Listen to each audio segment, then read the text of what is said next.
În 2005, datoria Irakului către România era de 2,6 miliarde de dolari. Relația privilegiată pe care Nicolae Ceaușescu a avut-o cu Saddam Hussein a făcut ca România să investească enorm în Irak. Noi le-am făcut drumuri, foraje petroliere, căi ferate, fabrici de ciment și armament, lucrări de irigații.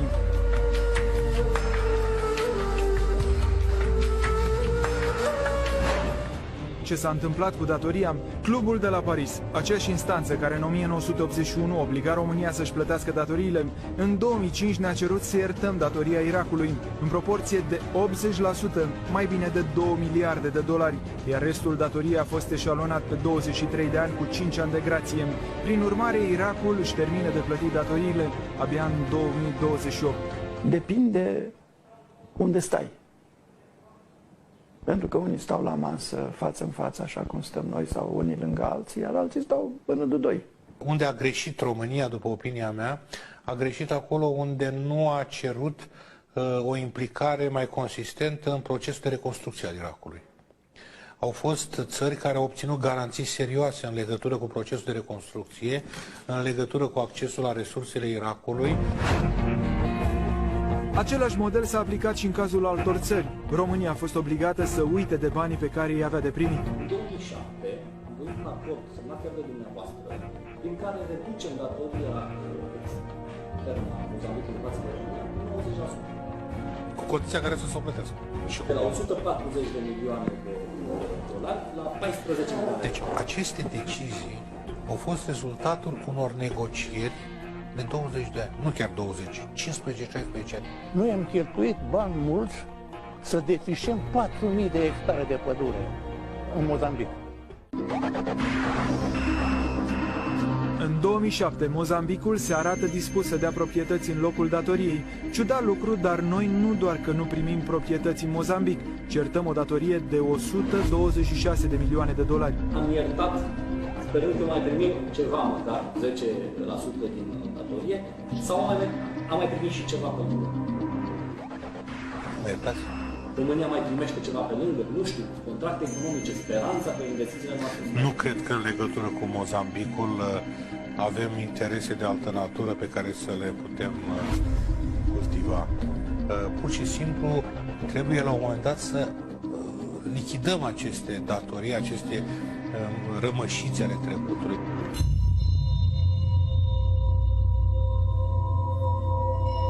Crivoi Rog, Ucraina, un loc în care România a investit enorm, aproape 1 miliard de dolari. Acum această investiție nici măcar nu apare pe vreo listă oficială pentru recuperare.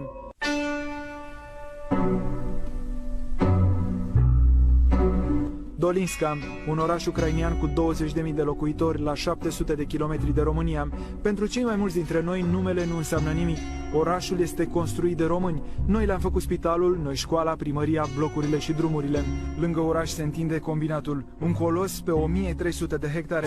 Povestea eșecului de la Crivoi Rog începe în 1986, când 5 state socialiste au început lucrările la acest obiectiv imens, din care urmau să primească minereu.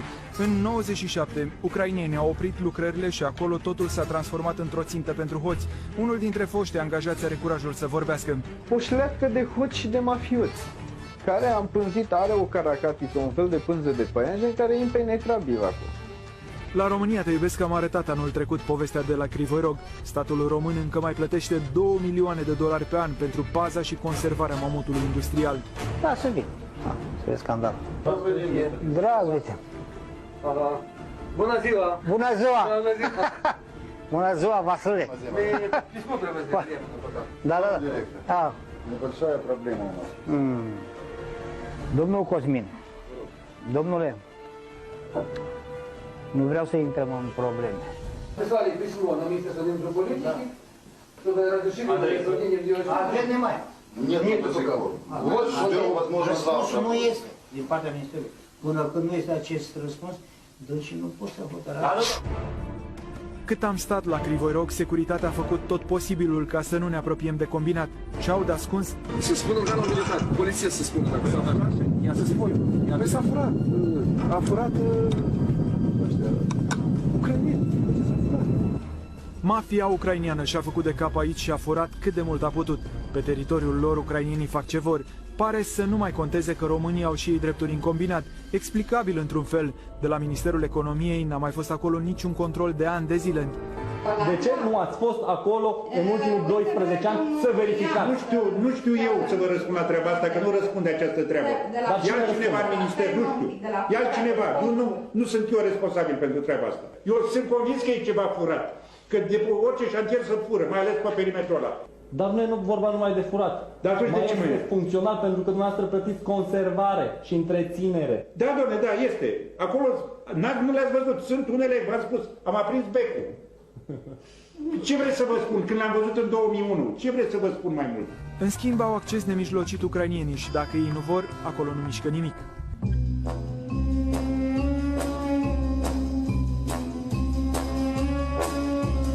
În ciuda faptului că acest combinat este mort, e păzit de parcă ar fi un mare secret național. Nu putem filma combinatul nici măcar la distanță.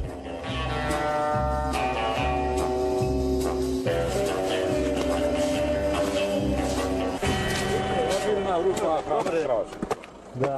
Командир запрещается. У вас есть разрешение на съемку? Чего? Минагрополитики нашей, комбината.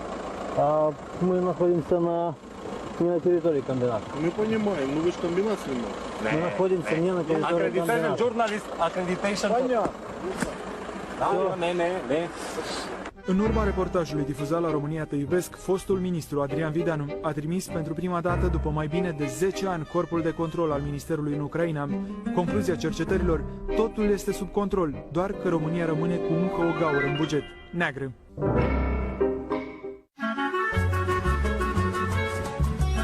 Și în țara lui Fidel Castro, România a investit enorm, de la armament la tractoare sau camioane. Pe vremuri primeam tutun sau zahăr cubanez, acum nu mai primim nimic. O datorie care depășește $1 miliard.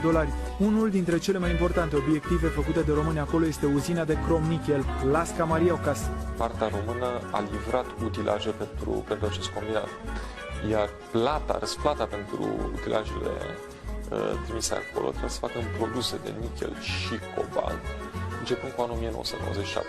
Cubanezii au înghețat relațiile cu noi și, deși recunosc datoria istorică, încearcă să o uite.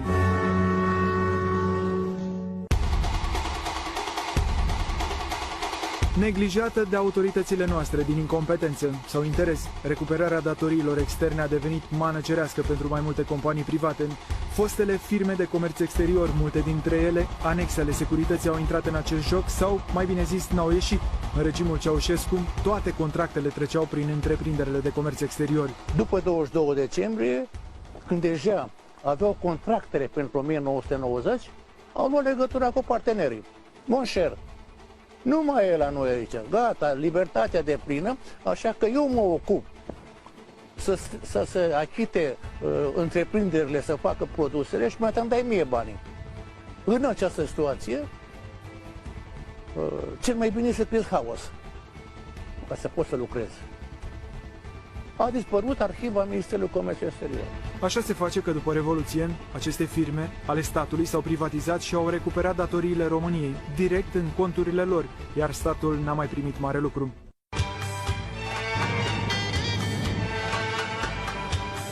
Cazul Siriei este relevant. România a făcut acolo rafinării, fabrici de ciment, combinate chimice, irigații pe mii de hectare. O parte din investiții s-au derulat prin Industrial Export, o companie a statului. În 1990, datoria Siriei se ridica la $118 milioane. După Revoluție, Industrial Export, firmă privată, a recuperat în conturile proprii $36 milioane.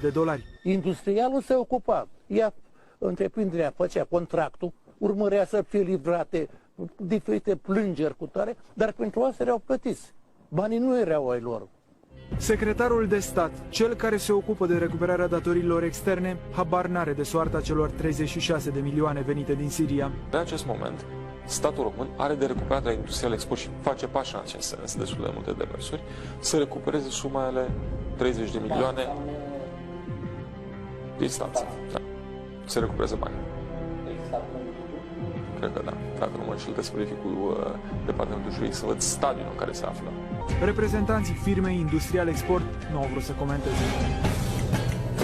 Allahu Akbar! Allahu Akbar! Libia. Relația deosebită a lui Ceaușescu cu colonelul Gaddafi a fost fructificată în nenumărate contracte comerciale. Noi am făcut în Libia drumuri, zeci de școli, sute de blocuri, am exportat arme.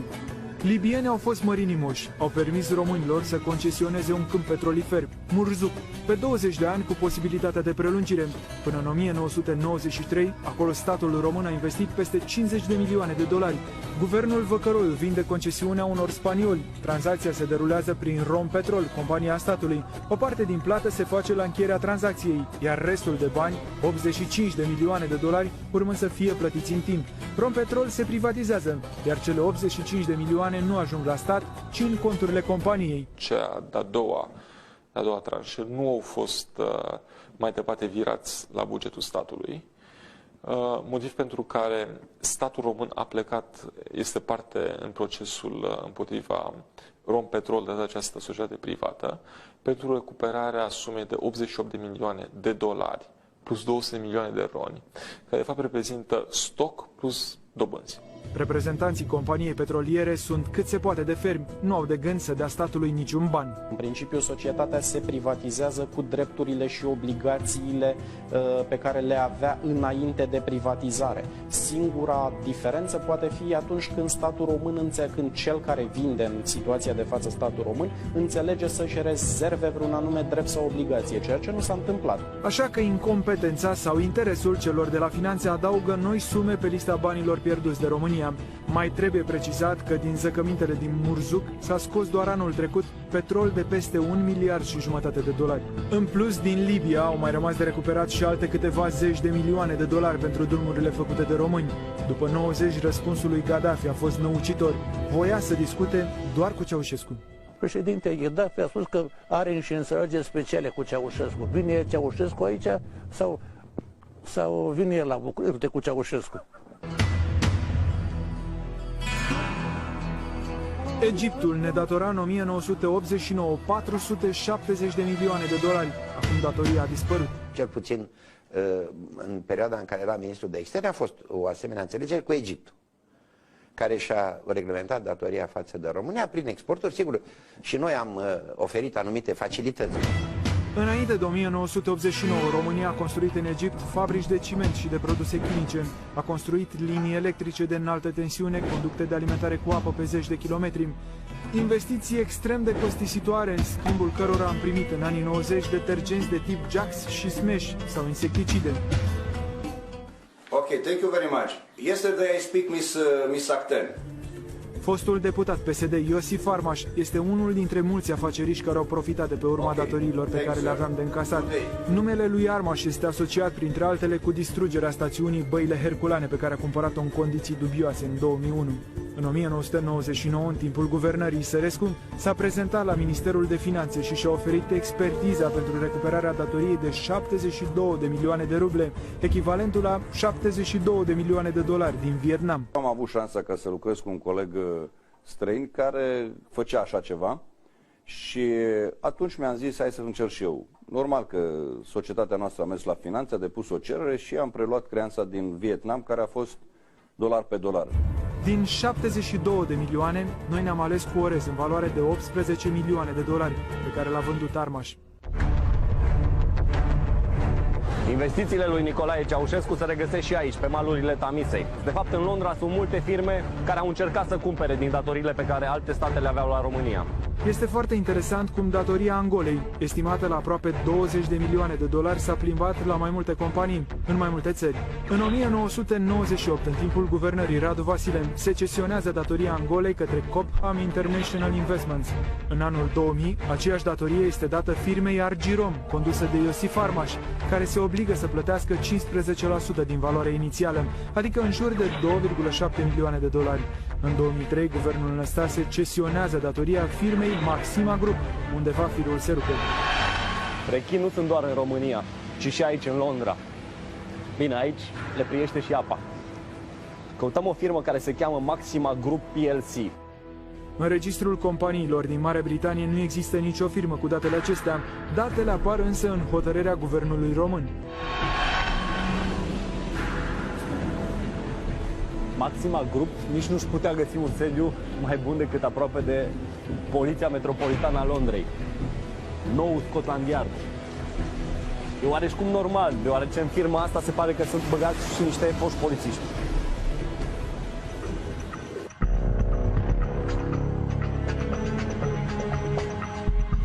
My name is Cosmin Savu. I'm a Romanian journalist, and I'm searching a company named Maxima Group.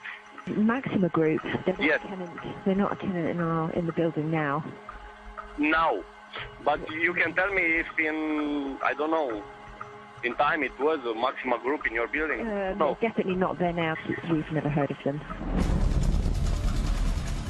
Administratorii clădirii nu au auzit în viața lor de această firmă. După cum vedeți, Queen Anne's Gate, numărul 29, la acest număr nu apare nicio companie numită Maxima Group PLC. Atunci se pune întrebarea cui a vândut România datoria pe care o avea în Angola. Unei firme fantomă, unei firme care a dat o adresă greșită, cineva din guvernul României a trecut pe hotărârea de guvern o adresă greșită. Sunt niște întrebări la care, normal, răspunsul trebuie să fie tot în România. Există la nivel internațional 2 sau 3 locuri în care chiar există burse ale acestor creanțe, unde deci se circularizează, da? Se vând aceste creanțe.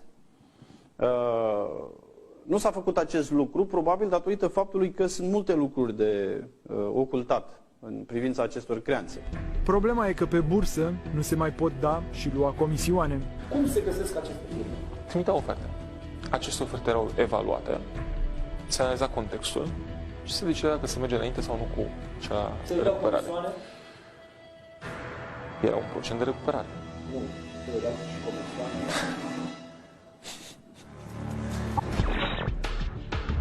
Guvernanții României au vândut creanțe într-o totală lipsă de transparență, pe ascuns, fără licitații. Banii munciți de românii înainte de 1989 s-au scurs în buzunarele speculanților. În lume sunt companii care s-au specializat tocmai pe cumpărarea datoriilor de la țări aflate în imposibilitatea de a se apăra. It's good business. But it's bad business because it's profiteering out of the poorest countries in the world. Aceste companii, un fel de fonduri de investiții în datorii, au fost numite fondurile vulturului. Un fond al vulturului este o companie privată care investește în datoriile unei entități care este considerată foarte slabă sau pe moarte. Numele este o metaforă prin care se compară investitorii cu vulturul care stă răbdător așteptând ca victima să intre în agonie. Tim Jones lucrează pentru o organizație non-guvernamentală britanică și luptă împotriva acestor fonduri. Un scandal imens care a avut în centru România și Zambia a fost declanșat acum câțiva ani la Londra. Pe malurile Dâmboviței nu s-a auzit însă nimic. The country suffered from the International Monetary Fund and the World Bank telling it to privatize its industries to open up for trade. And the country saw its economy crash completely. When debts were cancelled for Zambia from some governments, a few private companies bought up some of the debts which were cancelled for a very small amount. One of those was a company called Donegal International, who bought some debt that was owed to Romania. Zambia datora României aproape 30 de milioane de dolari. Guvernul Radu Vasile a vândut pe ascuns către Donegal, o companie cu sediul în insulele Virgine, datoria cu puțin peste 3 milioane de dolari, adică 10% din valoarea datoriei. Donegal International a dat în judecată Zambia și a cerut să-i fie plătite 55 de milioane de dolari în contul datoriilor pe care le răscumpărase de la România. They bought from Romania for around $4 million, and then they sued in British courts the Zambian government. And in the end, they managed to get $15 million out of the Zambian government. În urma procesului, Zambia a fost obligată să plătească 15,5 milioane de dolari fondului. Bună investiție, nu? Un profit de 12 milioane de dolari pentru Donegal. Pentru România, un minus de 27 de milioane. Cazul a fost extrem de controversat. Însuși premierul britanic de atunci, Gordon Brown, a luat atitudine împotriva practicilor prin care speculanții de creanțe se îmbogățesc. Condamnăm perversitatea cu care fondurile vulturului cumpără datorii la prețuri reduse și fac profit dând în judecată țara debitoare pentru a obține un câștig ieșit din comun și imoral. Este revoltător. Fondurile vulturului sau vulture funds, așa cum sunt numite aici la Londra, și-au găsit un loc propice în Marea Britanie pentru a se dezvolta. Au făcut cuib și mulți pui. De anul trecut, din aprilie însă, la presiunile mass media și organizațiilor non-guvernamentale, membrii Parlamentului Britanic au hotărât să schimbe legislația. De anul trecut, nicio companie britanică nu mai poate cumpăra datorii în contul țărilor africane sau al celor din lumea a treia. Măsura luată de britanici a avut ecou și în România. Ministerul de Finanțe refuză acum să mai negocieze cedarea creanțelor. Nu mai cedează creanțe, dar nici nu face mare lucru pentru recuperarea datoriilor, miliarde de dolari. Multe din țările care au datorii către noi au posibilitatea să plătească, dar nu o fac pentru că la noi nici măcar nu se știe bine cine ar trebui să se ocupe de această problemă. Așa că nu ne recuperăm banii, dar ne împrumutăm. Până acum România este datoare la alții mai bine de 90 de miliarde de euro.